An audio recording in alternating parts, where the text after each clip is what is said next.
భద్రాద్రి శ్రీ రామచంద్ర స్వామి ఆలయంలో పంచాంగ శ్రవణం నిర్వహించారు. పంచాంగ పుస్తకాన్ని స్వామివారి సన్నిధిలో పెట్టి ప్రత్యేక పూజలు చేశారు ఆలయ వేద పండితులు.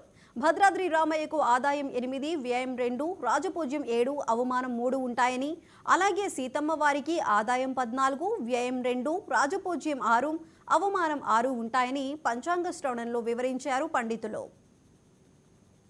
ఆదాయం 2, వ్యయం 14, రాజపూజ్య 5, అవమానం 7. విశ్వావసు నామ సంవత్సరం అని పేరు.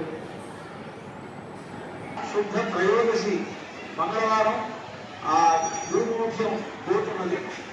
అలాగే మార్గశిర శుద్ధ దశమి నుంచి శుక్రమూర్తి ఆరంభమవుతున్నది. మాఘమూఢ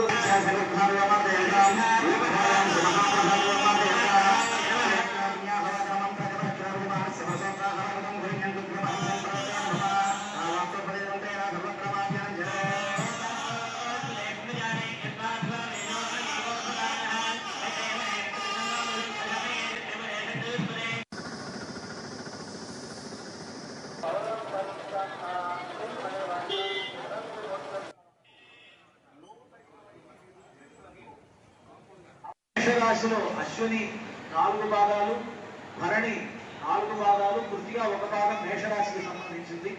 ఈ మేషరాశి వాళ్లకు ఆదాయం 2, వ్యయం 14, రాజపూజ్యం 5,